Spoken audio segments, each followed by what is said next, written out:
Looks like we're good to go. Yep, Thank you, Jim. live and all set to go. All righty. Thanks a million for tonight.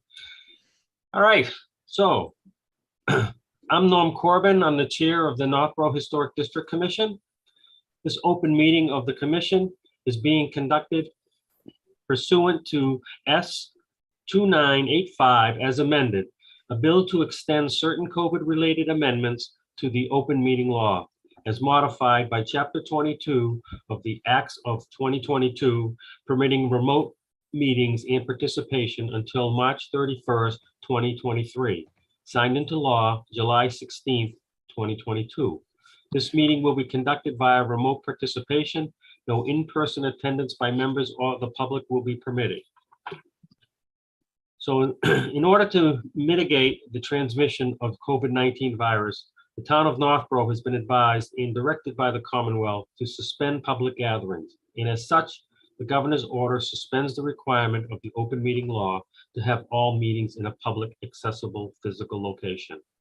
All members of the Northborough Historic District Commission are allowed and encouraged to participate remotely. The order allows this commission to meet entirely remotely so long as reasonable public access is afforded so that the public can follow along with the deliberations of the meeting. The public is encouraged to follow along using the posted agenda unless the chair notes otherwise. Members of the public who wish to view the live stream of this meeting may do so by going to Northborough Remote Meetings on the YouTube via the link listed on the agenda. Ensuring the public access does not ensure public participation unless such participation is required by law. This meeting will feature public comment. So we've got that part done. The first part of the meeting is actually a public hearing that deals with the Historic District in Northborough. And I will be recusing myself from this part of the meeting as I am the applicant. So Bob, if you can take over for the public hearing for my chimney removal. Okay, this is a public hearing regarding the removal of a chimney at 35 Whitney Street in Northborough. This property is within the Meeting House Common Historic District and is shown on the Assessor's Map 54, Block 13.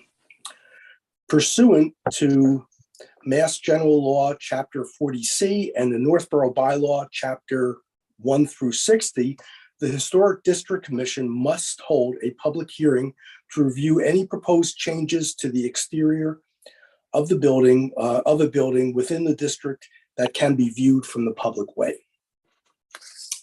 So just to start, I will be giving a few introductory remarks. Then at some point, we will have Norm as the applicant present his proposed project. It will be open to the commission members to ask questions and then open to the public to speak and ask questions. The Northborough Historic District Commission, Ashley, we just went through the, do you want to do the roll first? I guess we should do that. Good idea. So we have Norm Corbin, Brian Here. Smith, Millie Milton. Aye. Bob Light here, Brian Swanson, Here. Amanda Here. Millette, Tom Reardon, Here. Mike Duquesne, sorry. Mike is here.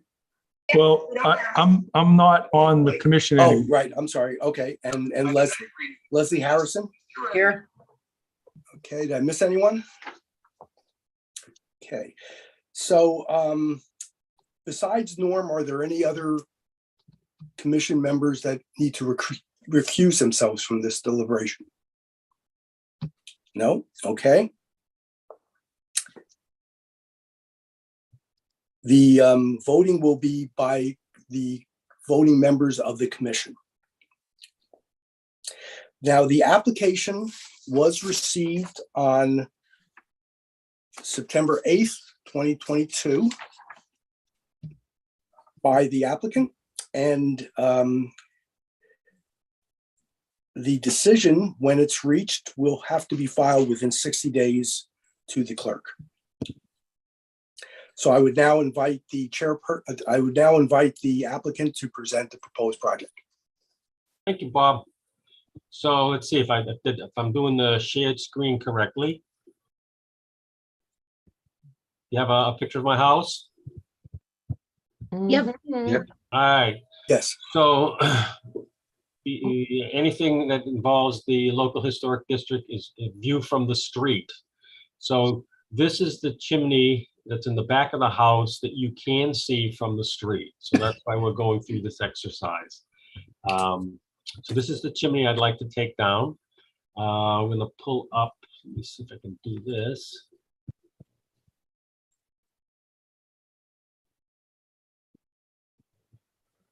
Up here, hold on. I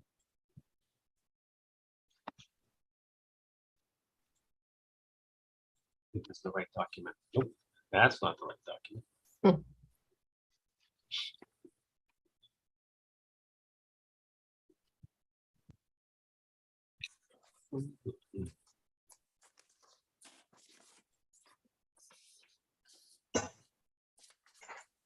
I had everything open. I just gotta find it.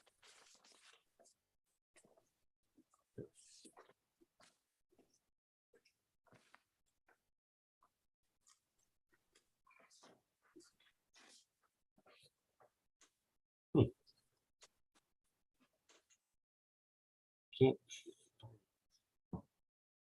Sorry, guys. I know where it is, but I can't seem to share it. Did all of you receive the, let me see here.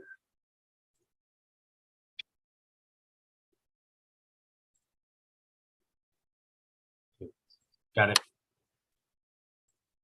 All right. So this is the document I had to fill out for this application.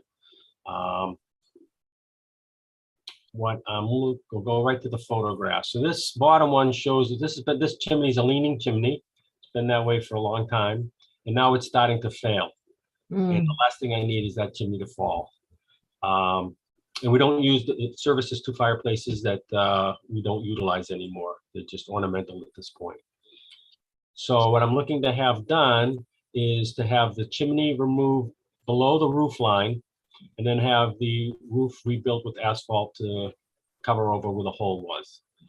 I hope to do this in about start in about 2 weeks' time. So that is the extent of the project. Anybody have any questions or concerns? Norm, what is the age of this house, of your house? The front part of the house is about, they got it around 1795. The back part of the house is close to the 1750. Okay, so that chimney is actually from the older part of the house. That's from the older part of the house. I don't know when it went up that high. Yeah. Yeah, but so that's the fireplaces are certainly original fireplaces from the old Yeah. house. But the chimney, I'm not so sure. Yeah, you almost wonder if where it's starting to fail is where they had to extend it to get beyond the height of the newer part of the house. Yeah, you're right. They would have had to increase the height. So, and if I don't have a close up of that failed area, but there's no mortar between the bricks or anything. Now, Norm, you have a contractor assigned at this point and a proposed start date, which will be added to the application. Yes, what I'll do, Bob, is I will fill those into the application and then resend it to you for you to sign it. Okay, there's also a part on here that talks about agreed upon changes resulting from the commission discussion, and then that has to be signed. So it depends on what additions will be added there, but I think that's the place where you could probably add that information. So I don't think you have to resubmit this. Okay, so Just add it to the on page 2. okay. Okay, are there any other questions or discussions from the commission? Does this, I don't see, where's the quote on this? There there's no quote Oh, on this. okay. Oh, okay.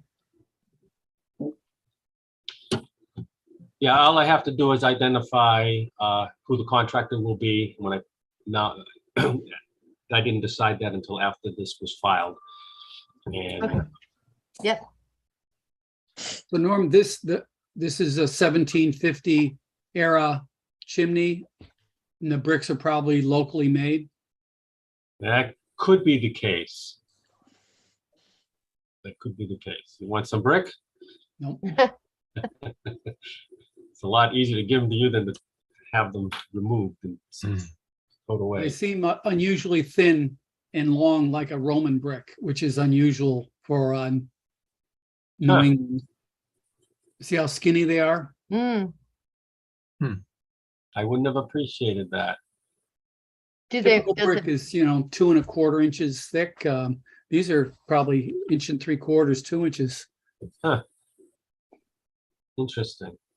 I'm curious as if it matches the other chimneys. So, yeah, Tom, what does that say about the time period then? Well, suggested it's probably locally made and used. And depending on what molds they used, they're all handmade brick Mm. and they're locally fired. So you get a higher degree of irregularity in how they present.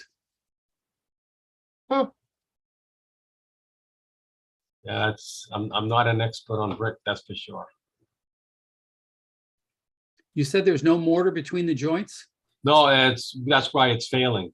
Okay. Yeah, there's mortar They'll do between the it. joints except where it's failing. Did they use the lime mix? Oh, boy, I would have no idea. I mean, since we moved in here, it's been covered with white paint. Okay, that's what's holding it together. Yeah, I think you're right.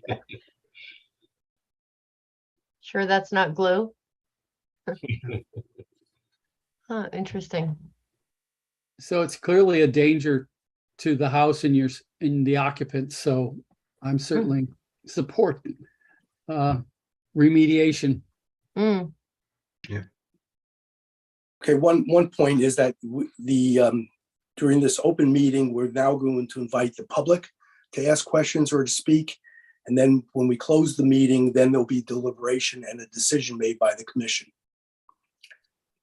So are there any other further questions or clarification from the commission? If not, then I would invite the public to participate with questions or concerns or comments. Yeah, ask Jim if anybody's in the waiting room for this. Jim, is there anyone in the waiting room? So nope, just besides Brett, and I see no hands at this time. Okay, so I think that I'm authorized then to close the public hearing. That's correct. So I therefore close the public hearing.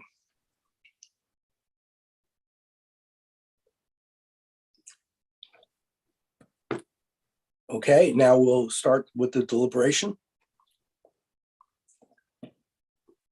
So at this point, we're going to decide whether if there's further comments, we can go ahead and do that, or if not, the commission would then vote to issue a certificate of appropriateness or decline. I don't really have any objection to this project. So let's go around to the voting members and vote. Does anyone want to make a motion to approve the certificate of appropriateness? So moved? Second? I'll second it. Okay, so let's vote and yell if I missed anyone. Brian Smith.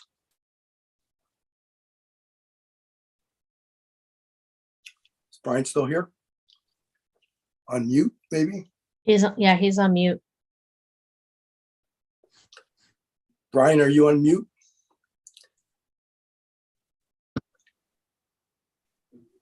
We'll come back to Brian. Millie, Aye.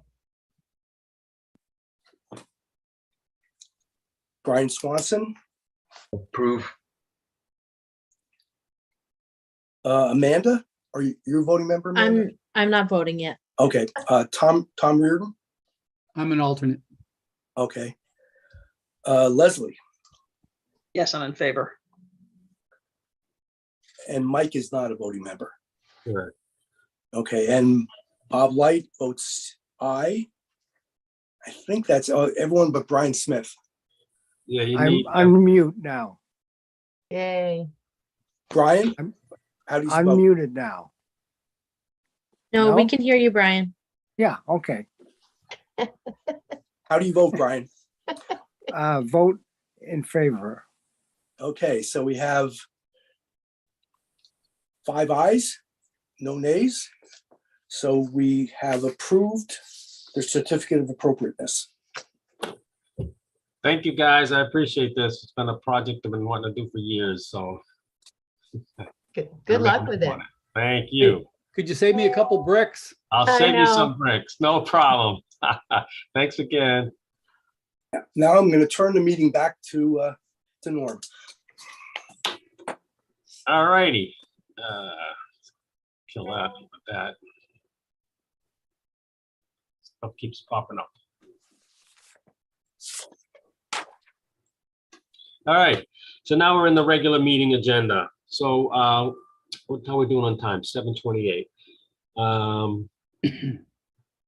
The prior meeting minutes that were prepared by Brian Swanson. Has anybody had a chance to take a look at them? Mhm. Yep. If unless there's any questions regarding the minutes? I wasn't there. So. All right, so if there are no questions regarding the minutes, someone make a motion to accept the meeting minutes of whatever that day was. I make a motion to accept the minutes of September 7th. I second. All right, so let's just do the voting members. Mr. Light, Aye. Millie, Aye. Leslie was not there. Mr. Swanson. And Brian Smith. Here, I mean, favor of it. All right, and I'm in favor, so that is done. What I'd like you to do now, Jim, if you could bring in Brett Pelletier from Kirk and Company, that would be great. Absolutely, moving him over now.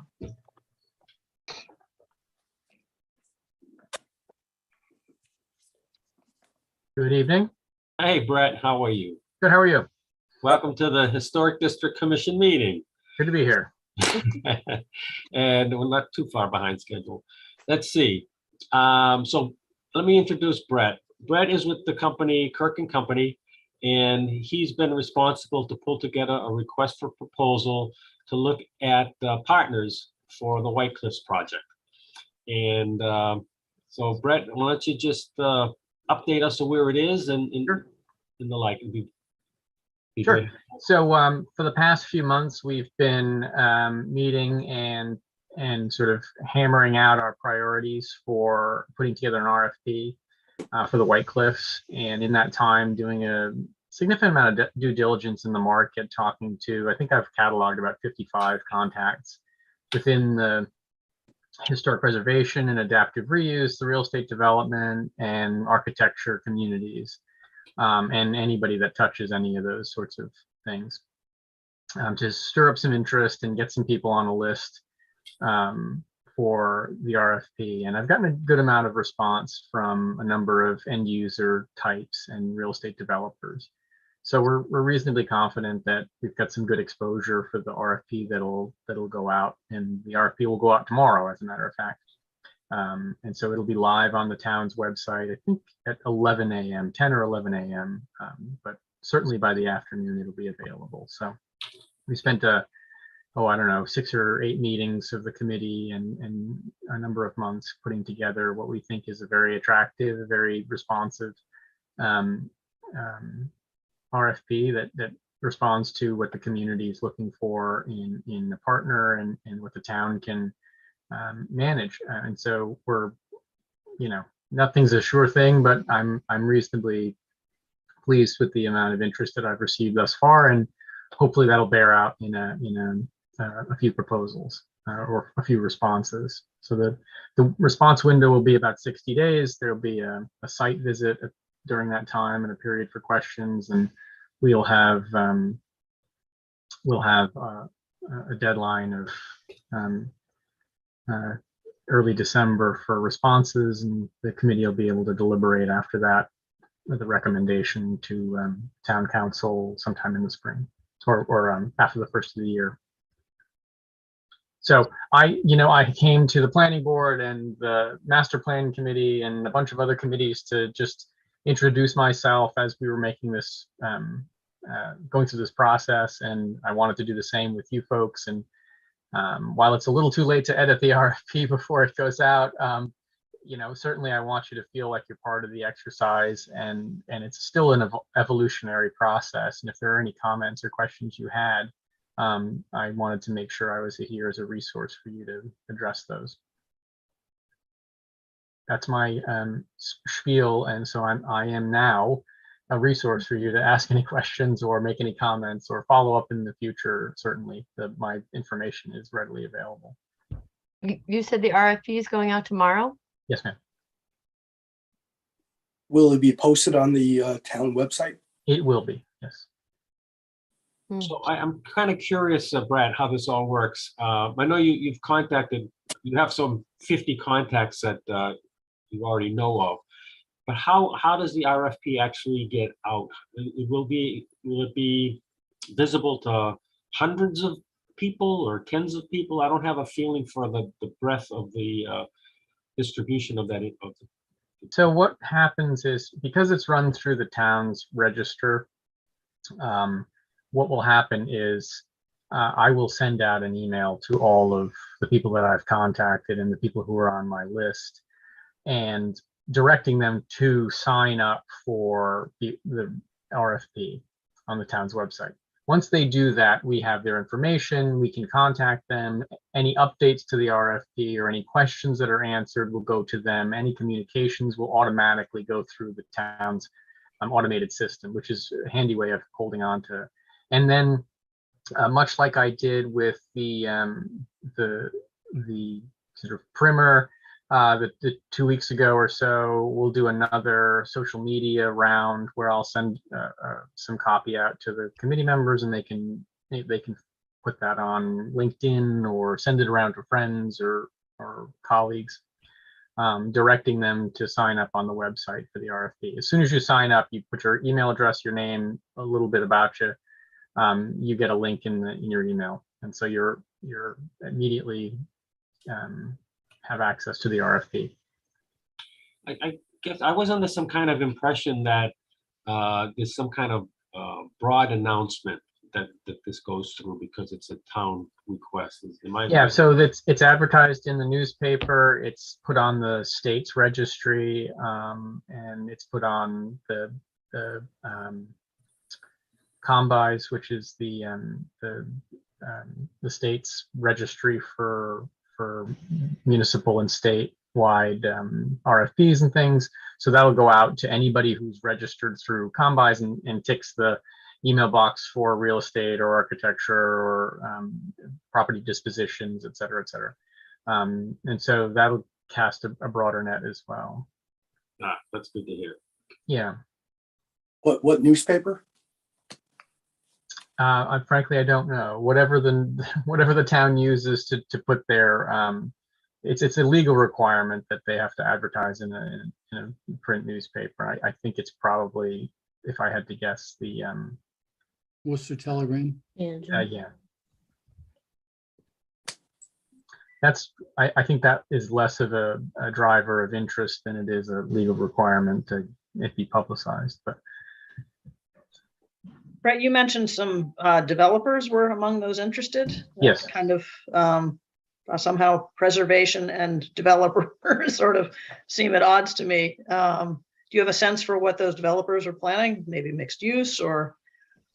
or really just restoring? Am I Yeah, no, so, reading more into the term?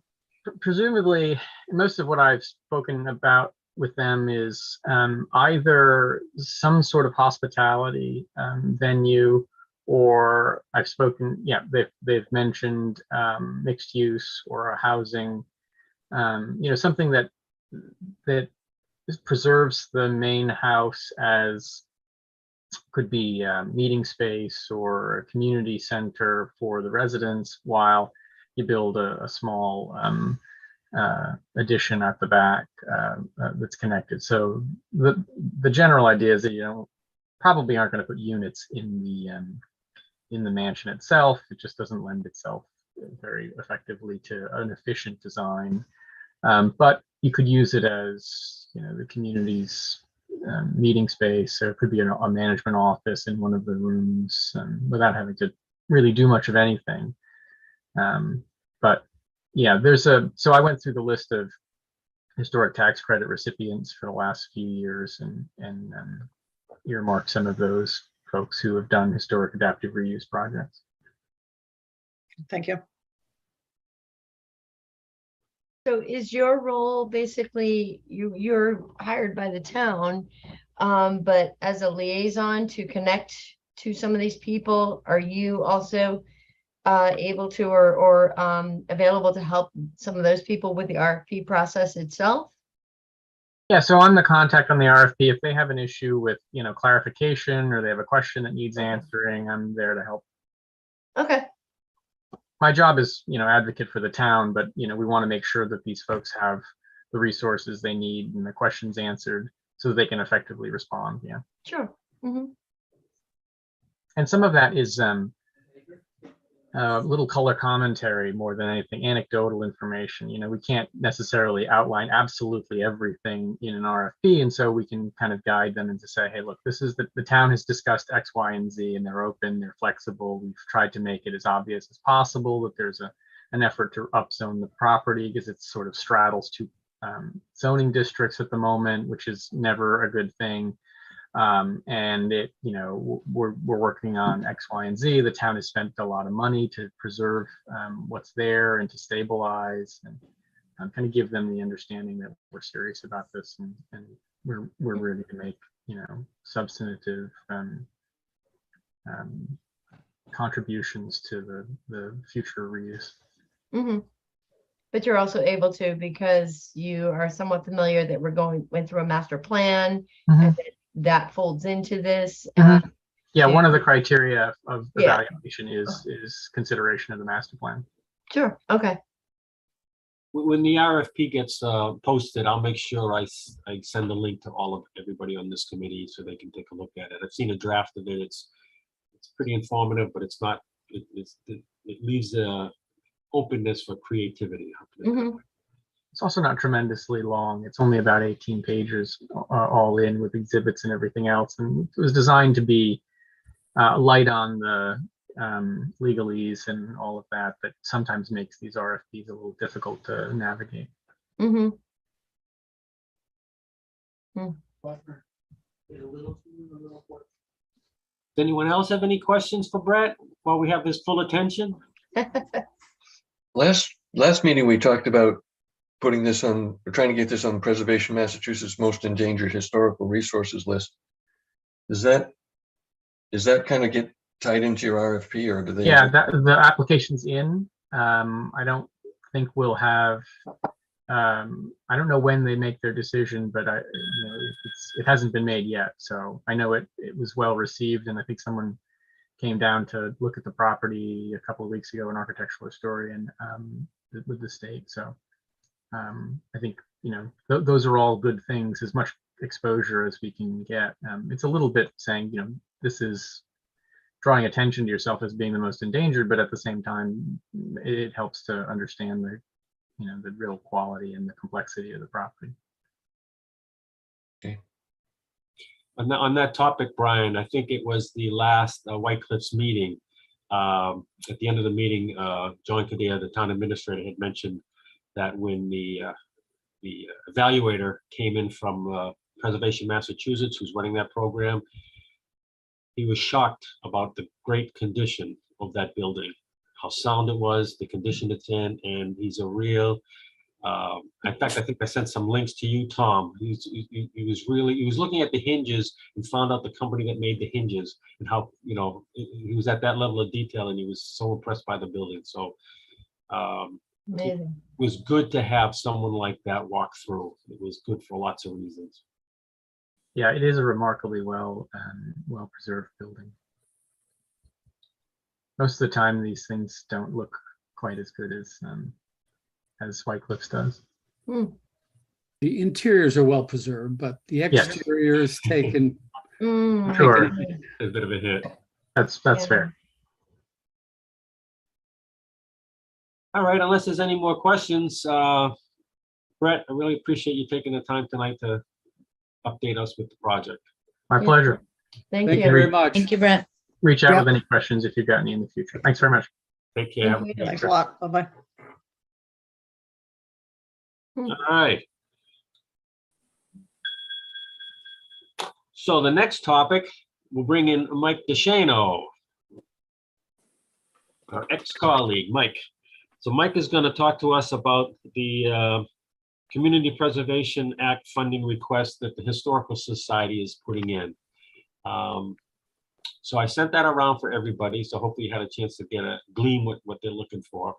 And Mike, tell us what you'd like to do. Sure. This is a kind of follow-up on last year's request that you approved. This last year's was the installation of the shutters. This year, we're looking to restore the windows. There's about 24 windows in the building itself. Many of them they're in various degrees of disrepair. So we're looking to start the process of beginning to restore those wooden windows. And this is the first, request related to that. It's approximately $70,000, 72, I guess. And would entail hiring a restoration company.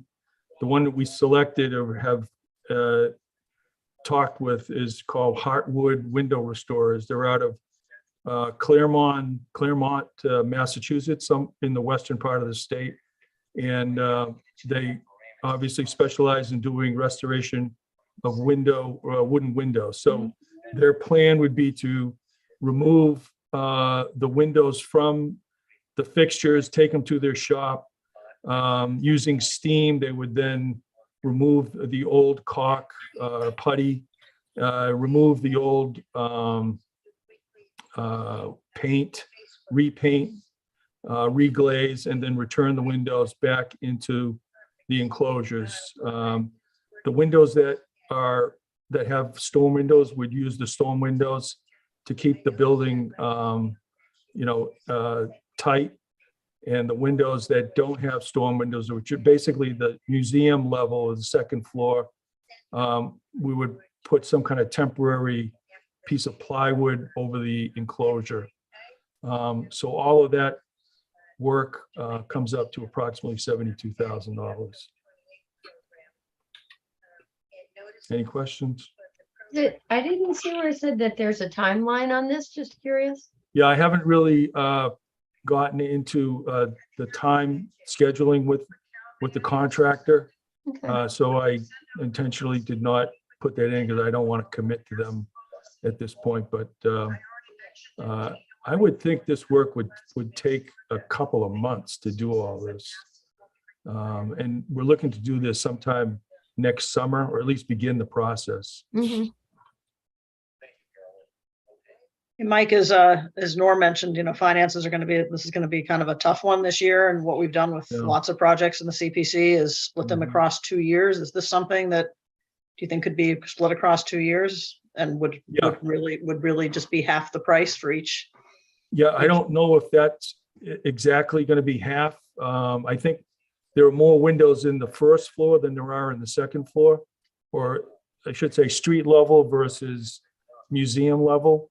The larger windows are at the museum level. But the first floor all those windows have storm windows, so there would be a savings in that we don't have to, put a temporary enclosure over the windows if we do the second floor. But that's certainly something that we can look at to break up the price a little bit. Mhm. Yes.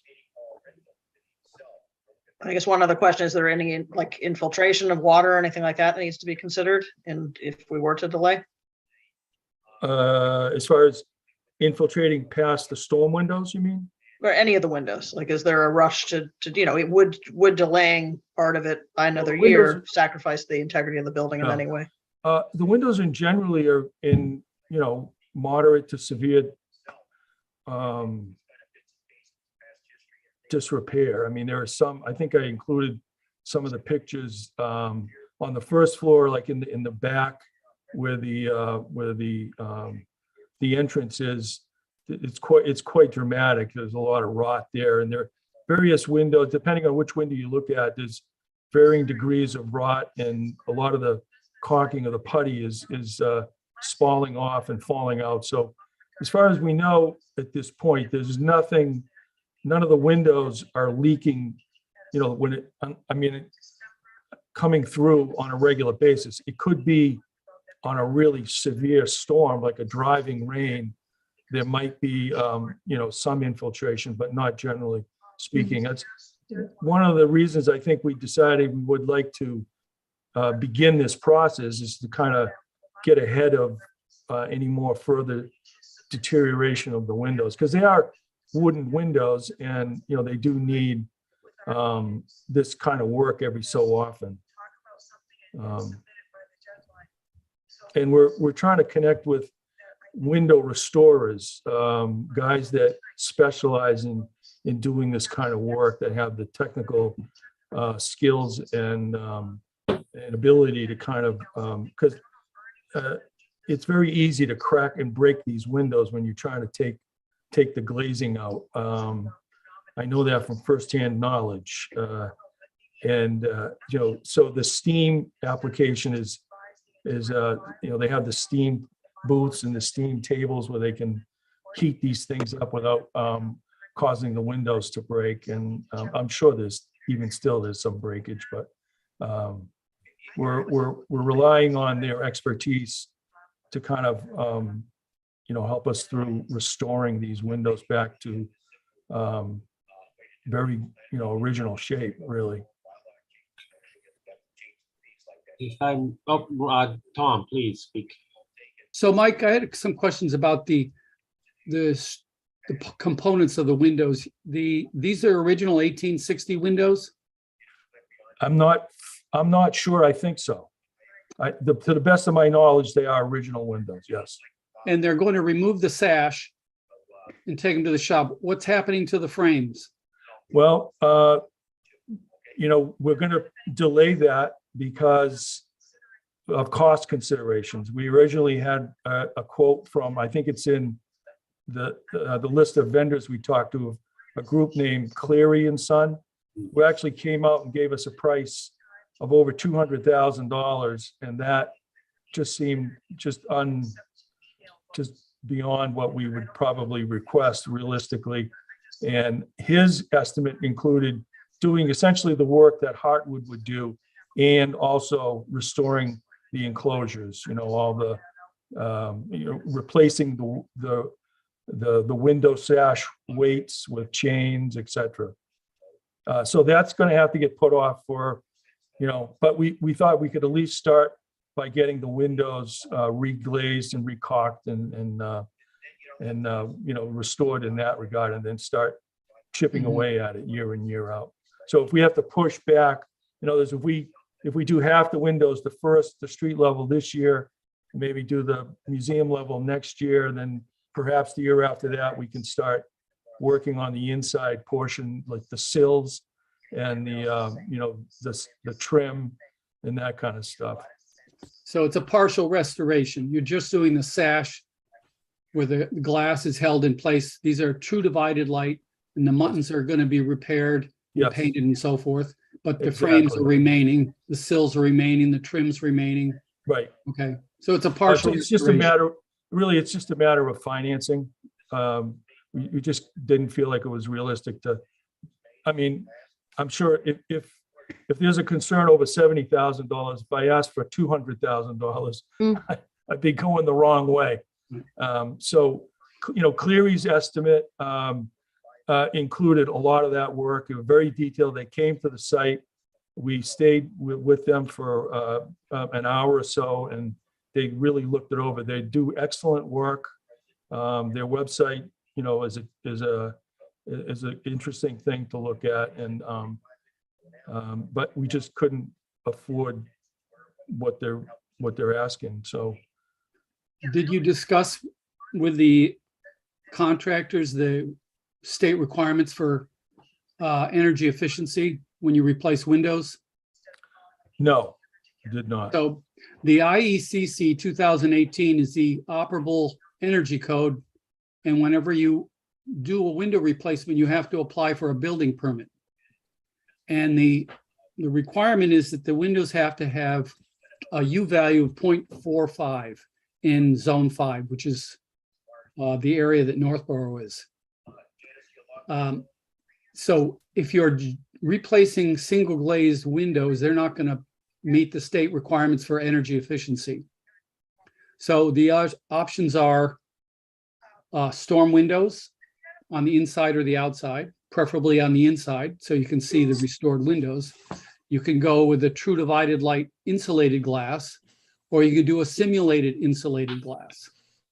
It doesn't sound like the committee, historic committee or society reviewed these options. Is that correct? That is correct. Now, there is a historic exemption, but in order to qualify an historic exemption, you have to have someone from the State Historic Commission or a registered design professional certify that the imposition of the energy efficient guidelines would destroy or harm the historic nature of the building.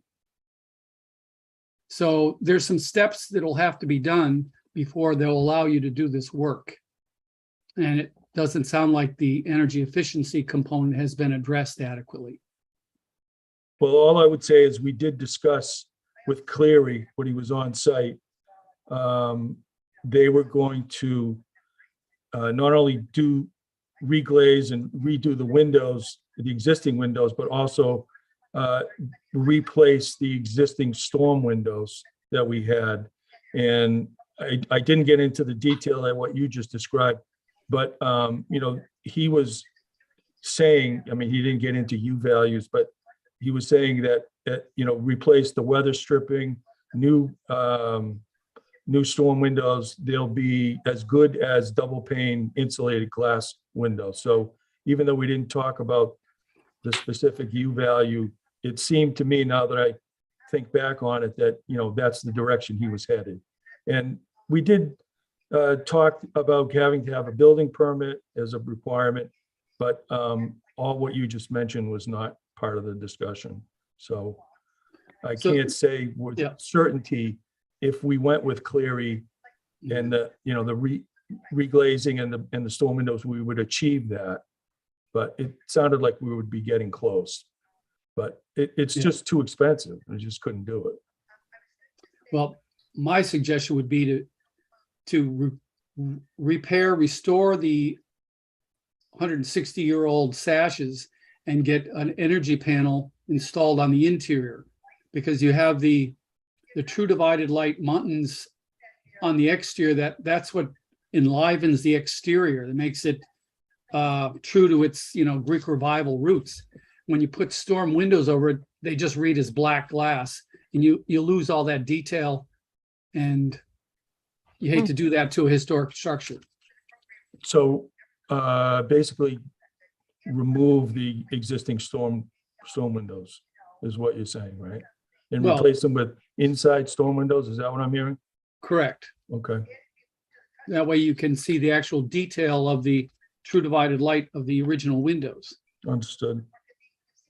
I mean, this could be done in phases, but somehow you're going to have to satisfy the requirements for a building permit.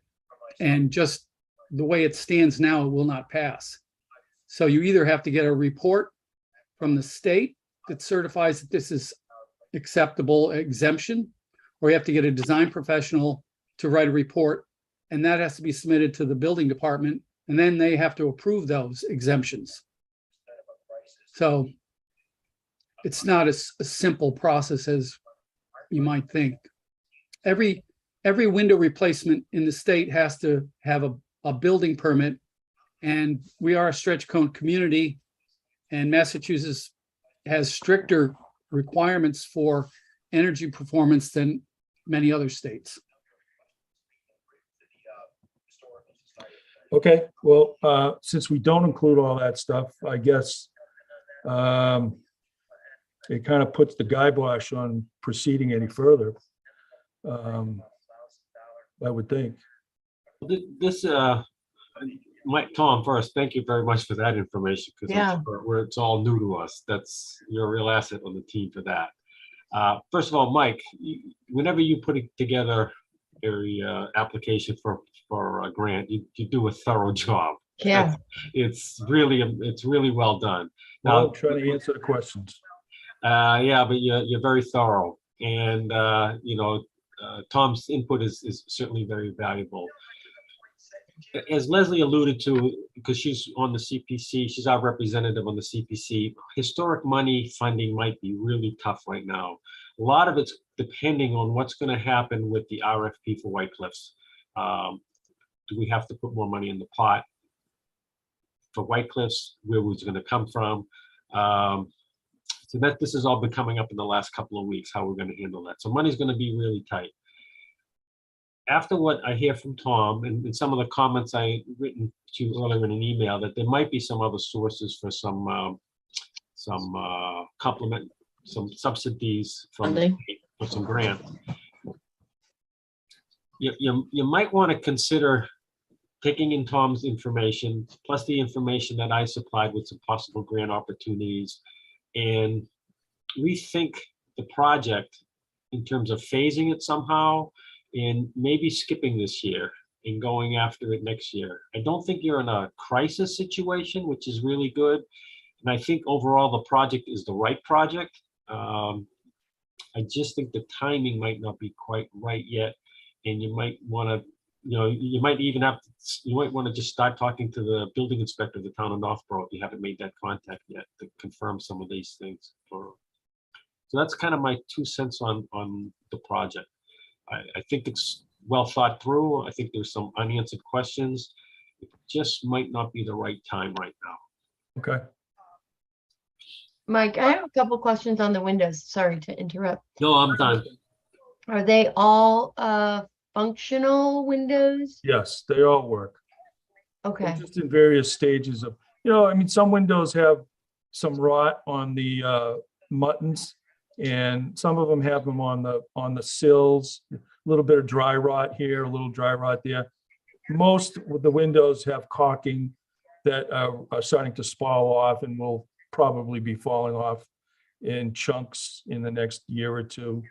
Okay. Just kind of normal wear and tear of these old wooden windows that, a restorer would use epoxy or Dutchman or somehow and repair the wood and add, modern caulk to keep the windows in place and airtight. So if we have to replace all the glass with a certain type of glass, it's obviously going to be a huge cost addition. If we have to add interior storms to this, it's again another huge cost that hasn't been considered. So, if what I think we're headed, this project that I think is going to be well into the hundreds of thousands of dollars when all is said and done. And frankly, I just don't see that. I mean, certainly not this year from what I'm hearing, but I can't imagine too many years where we would get approval for a couple $100,000 to do window restoration. I might be wrong, but, and so, yeah, phasing it seems like the only realistic approach. And one of the things I want you to keep in mind, Mike, is that the grant from the state, the 50/50 grant from the state, they would match, they would put in up to $100,000. So if you got a $200,000 project, Mass State might give you 100,000, CPA could give you another 100,000. It's not off the table. It's a viable option. And Mike, your goal was to have more community use of the meeting space on the first floor, and having energy efficient windows will reduce your heating and cooling costs, reduce the draft, increase the comfort level. I mean, it's all tied in with, you know, your overall goal to make this a more attractive place to meet in town. And restoring the window sash, the muttons are quite unusual, and the profile is kind of sculpted up to a point, and it's very unusual. It's a narrow, elegant profile, which you just don't see in contemporary windows. So I'm wholeheartedly support the restoration of these historic windows, but you can't forget the energy efficiency component. Right, that's a good point, Tom. Fair enough. And how long would this be expected to last? Are these original windows? Well, like I said, I'm not sure. I think so, because I'm unaware of anyone that's told me any otherwise. So Yeah. yeah, I would say they're probably 160-year-old Wow. windows. And they're in pretty good shape considering they're 160 plus years old. So, you know, Amazing. there's no historic information that we have on our front that gives me any kind of idea as to these windows, if they've been replaced or, you know, when they were actually installed. I believe they're original to the building. Wow. So, Well, you could send the caulk out and get it dated. The oh, paint. really? Yeah. Yeah, you can send it to a lab, the caulk, the paint. Make sure there's no asbestos either. Yeah, I was thinking about that, and PCBs and all the rest of it. And so that all brings up a whole nother Oh, world of yeah. hurt. Yeah, I guess, lead Mike, paint. what I want to leave you with tonight is I think the consensus of our group is it's a good project. It might need to be tweaked for some other reasons. It might even be more expensive than what you proposed. So, you know, I don't want to come across that we're poo-pooing the project. That's not the intent here at all. Well, let me ask you, the group, if you could give me some ballpark idea as to what would be an approvable number as far as a project goes. Does that vary year to year? Because if 72,000 is too much for the year 2024, what would 2025 number look like? Would that be, if I came to you with $200,000 project to restore the windows with all the stuff we've talked about, would that be a no can do, or is that something you guys would proceed on and approve? It's I mean, impossible. I don't know what the number is. I know 200,000 doesn't seem like that's why we backed it off when the Cleary brothers came to us with that number. And now I'm hearing 72,000 is also not the right number. So adding to that next year is certainly not going to make it cheaper. And I know we can phase it, but I'm trying to get a sense of, and it's just a gut feeling, I guess. If you can offer that, it would be helpful in terms of how I can structure a scope for a window restore for the coming year. Is there any thoughts on that? Norm, I don't know if you want to go for, I do have some thoughts, but Norm, why don't you go? What's that? I'll only go because I used to be on the CPC committee. The competition for the dollars is not just for historic. The competition for the dollars could be housing project. Last year, there was a huge possible funding for new construction for affordable housing that fell through at the last minute. But that can take a big bite of understand. dollars. And then the same thing with Parks and Rec. So it's the challenge is, I think the challenge for the CPC committee is to figure out how to phase these things in for different years for different projects. That's my 2 cents. Yes, I was gonna essentially say the same thing, which is I wouldn't, you want to put together a project that you feel is the right thing to do, but you just need to figure out how to position it. So I wouldn't say there's no magic number, but I would say be prepared. I would come with a full 72, but I would be prepared for the question about it being phased and actually be prepared to Well, I address mean, that question. at this point, I'm not sure we're gonna proceed. Because at 72,000, we can't meet the requirements of the building code, so. That kind of puts this in, in the back to the drawing board. Well, you can contact the State Historic Preservation Office that gives exemptions for historic buildings from the energy part of the building code. That's section C 501.6, and talk to them about it. They hear situations like this all the time and just get their feedback. But the mood of the state is moving towards, net energy compliance by 2050. And I think all state departments are pushing in the same direction and want all buildings, historic as well as new construction, to start moving in that direction.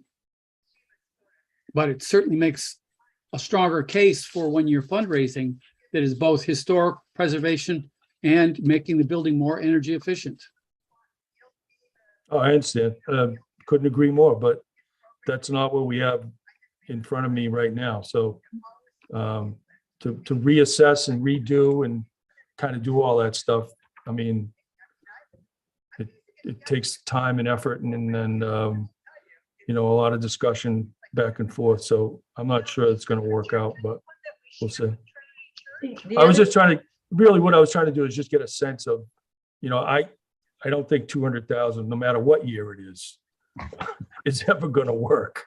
And so, I'm thinking if we could structure something that's under 100,000 in the coming years that does the windows or does whatever, that's kind of my upper limit for these kind of restoration projects. In other words, I don't think we as a restorer under the restoration bucket, if you will, for the CPC funding could ever come in and compete in the $1 million category as the housing guys do. I mean, they come in and they're looking for $1.5 million.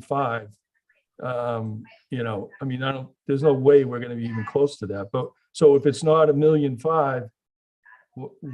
what number are we looking at? 100 grand, 100? Can I go high as 150 on a good year? I mean, I get this year is a bad year, but if it was a good year, what would that number be? It's impossible to say. It really is. It depends on the applications. It depends on the reimbursement. There are too many variables to say that. So again, I would just put together the project the way you feel it has to be done and present it. And so it's kind of like what they say about pornography. I know it when I see it, right?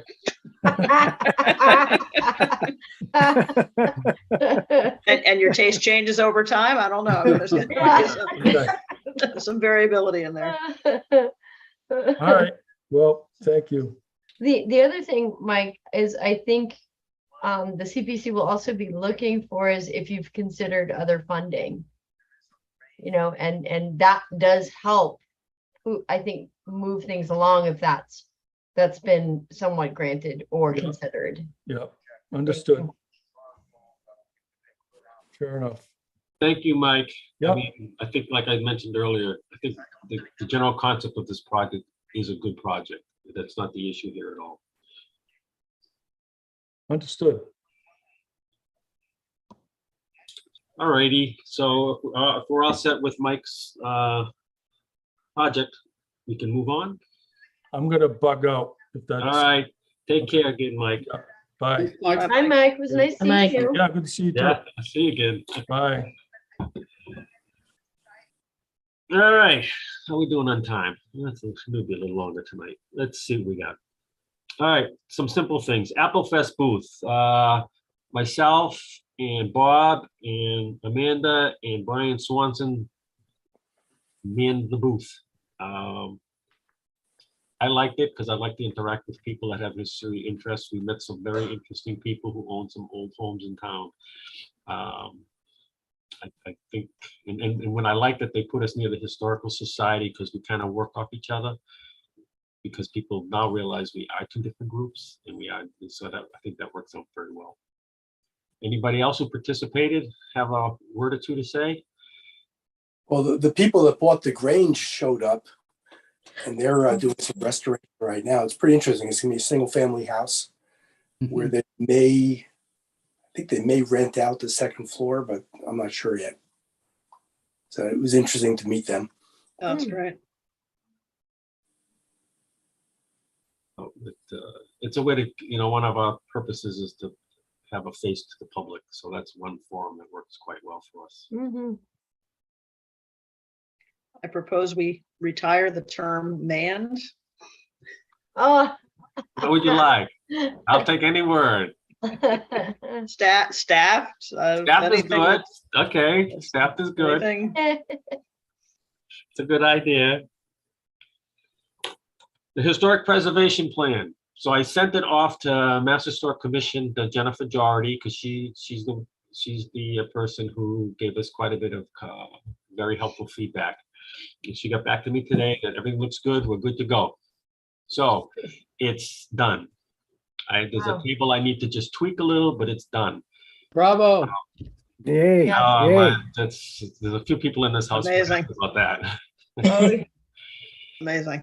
So the next step is, first of all, Millie, could you make sure that the implementation committee knows that we did something? That's, I think, Oh. we're the first ones who finished something. trust me, I'm on that one. All right, thank Check you. the for box.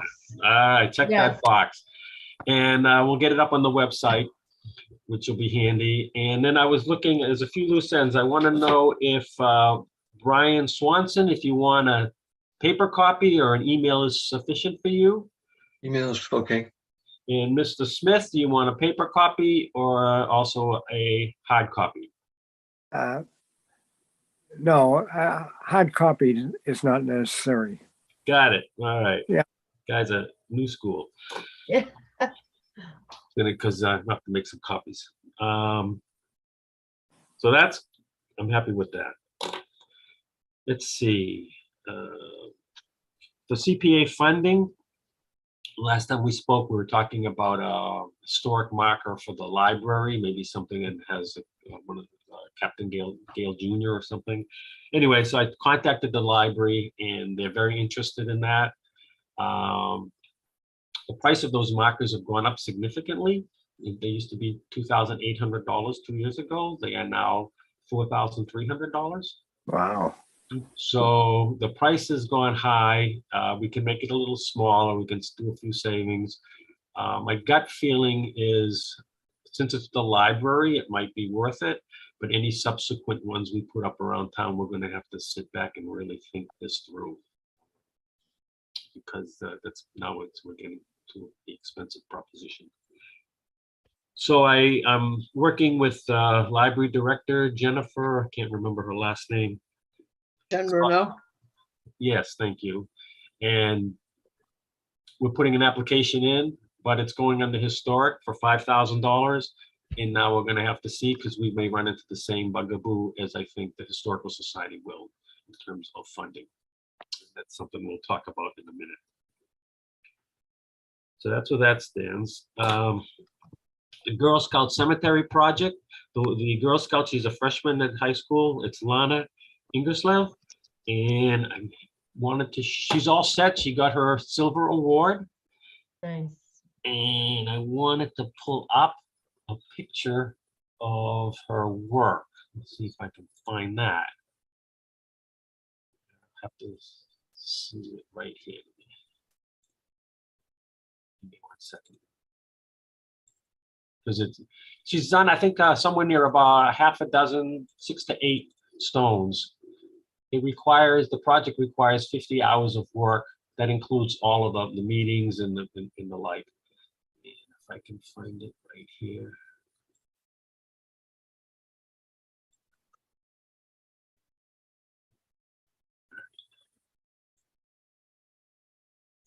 If I can do the shared screen again.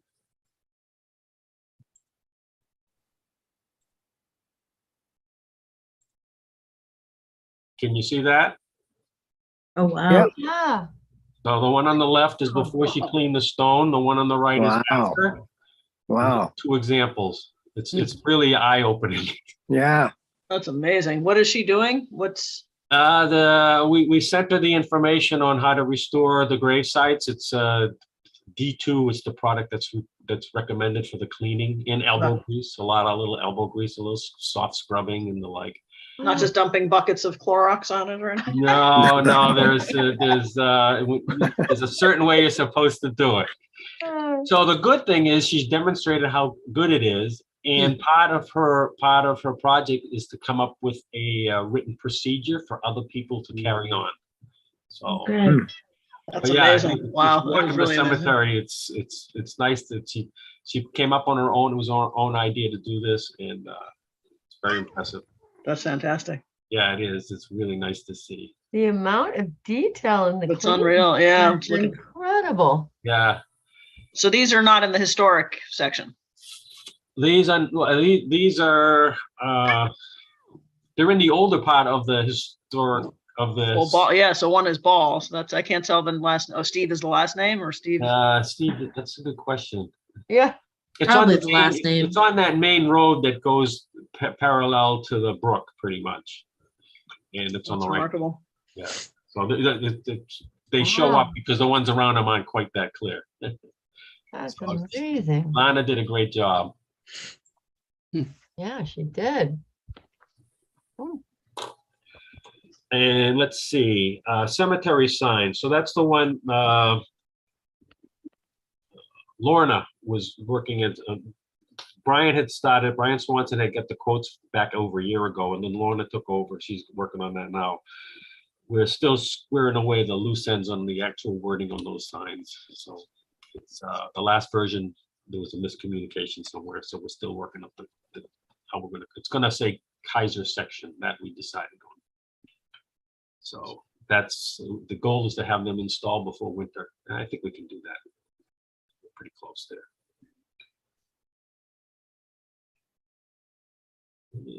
So now I'd like to spend a little bit of time on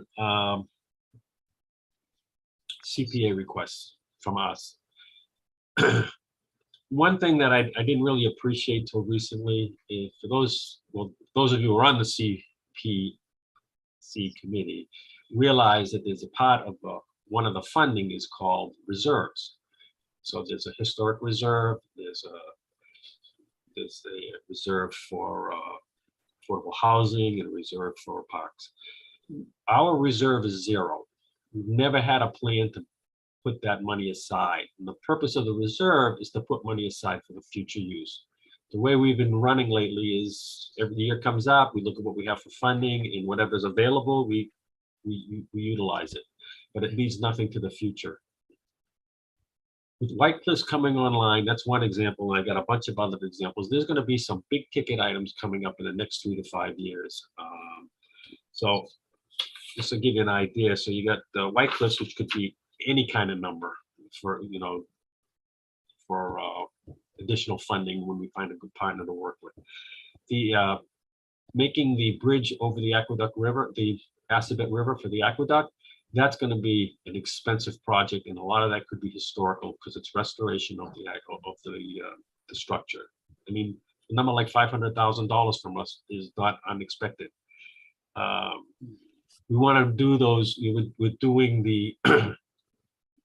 We're putting the Howard Street Cemetery on the National Register. That's a couple of years away, but the first thing we want to do with that is get a project to repair the broken stones. And if you walk around that section, there are at least 100 broken stones.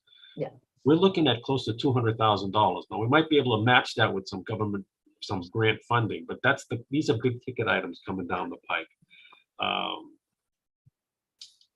You saw the Historical Society. Now they've got a plan. I'd like to see their plan for other projects coming down the pike. So they did the painting, they're doing the shutters and the windows. Then what's next? I think they've got some big ticket items there.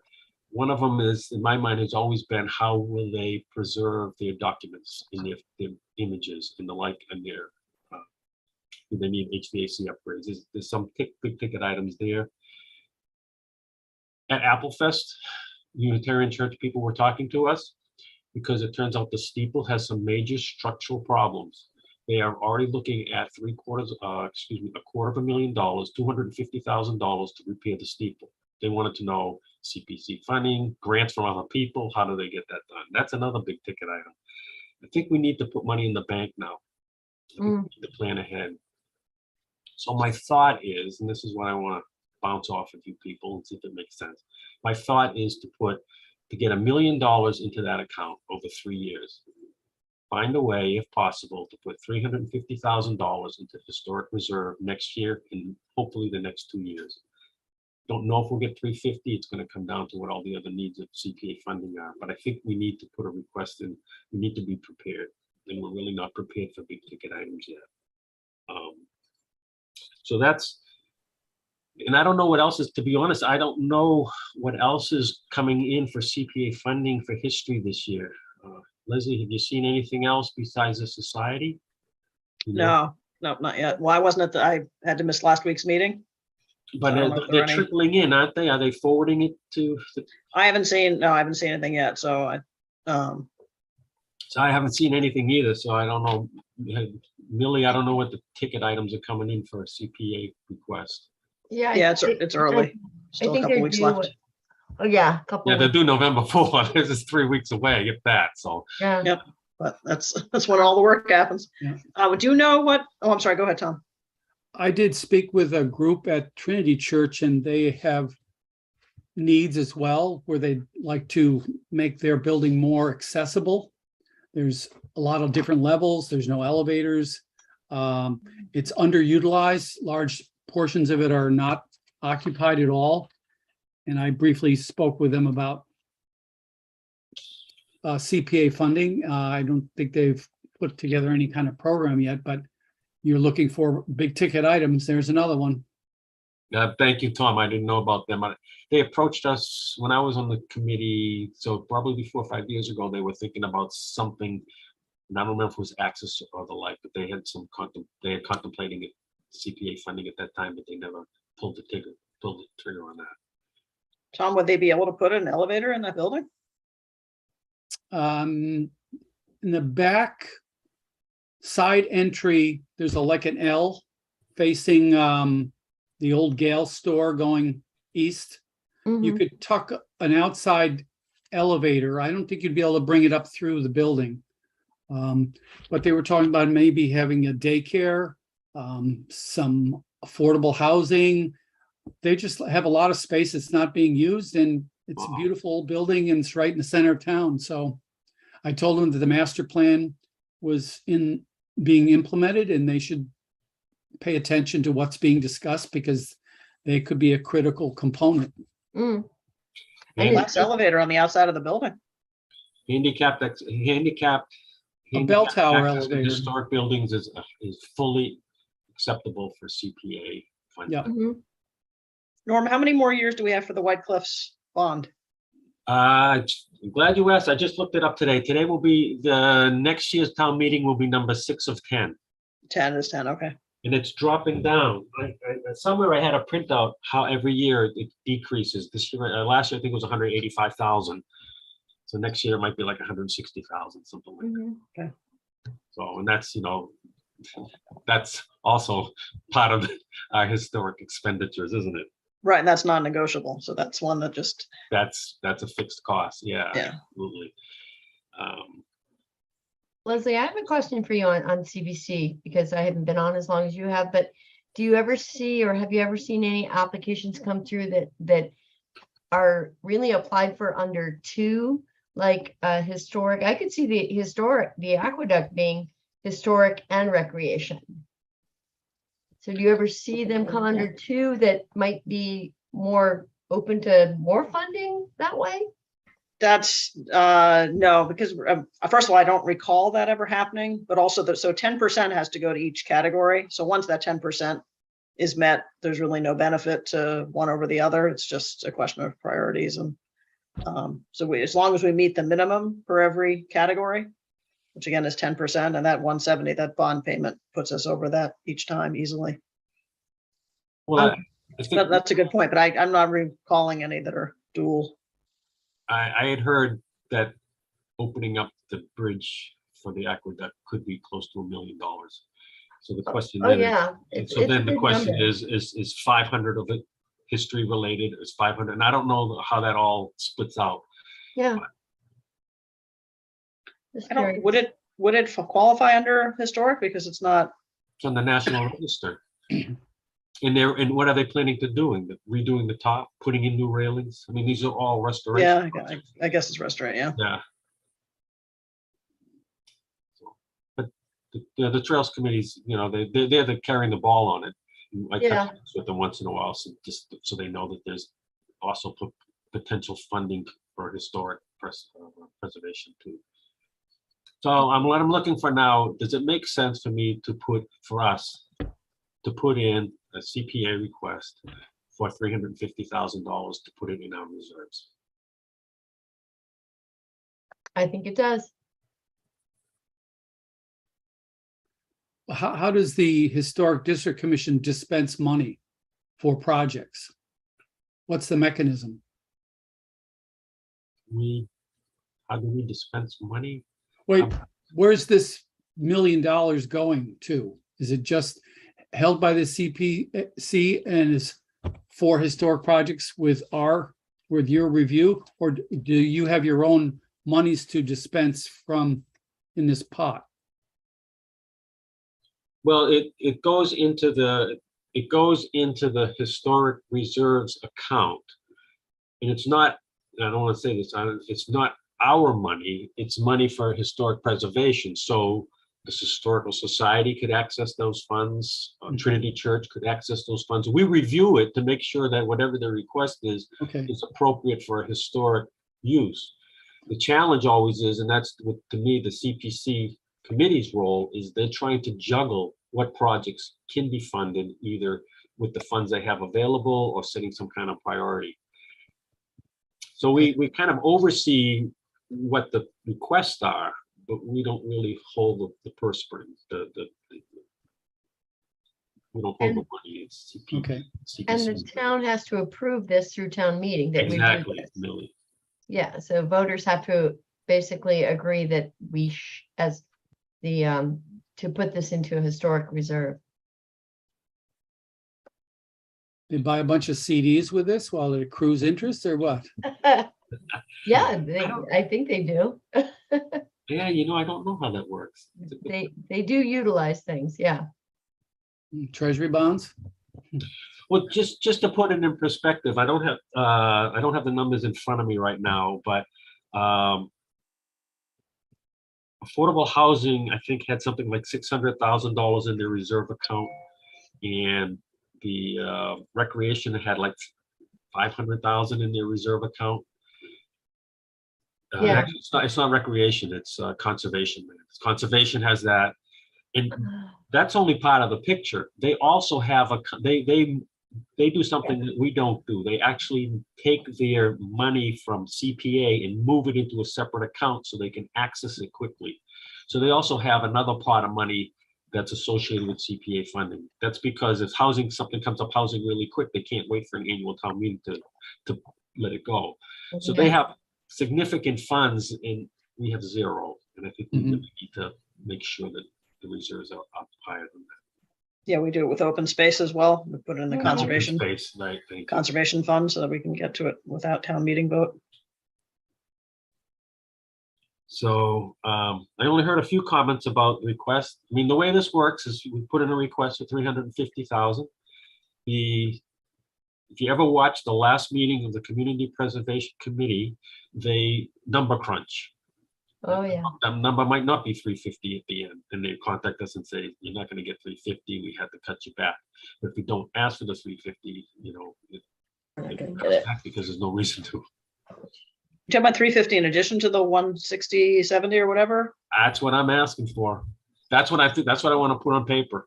I know it's a Man. big number, but I want that. I want to be part of that discussion. I think Okay. it's an important discussion. Go big or go home. Yeah. Go big or get sent home. And there's also, you know, the other thing that's unknown right now is there may be a request in for something for Whitelist come December. depending on what the partner needs short term. So there's a bunch of things that are in the air right now, but if you don't have the paperwork in, then we're out of the discussion. So I'm looking for a stupid idea. Why not try it? Some kind of feedback. All of the above, stupid and bold, and let's go for it. So it's a very easy form to fill out. I will take the initiative and fill it out and send it in. That's just my feeling, obviously. Yeah. All right.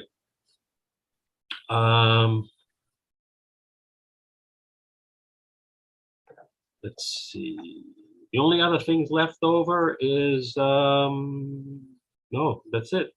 Anybody else have anything else they wanted to discuss or bring up tonight? I was hoping we'd stop by around 8:30 and look at that. Considering it took 10 minutes to get us all talking to each other.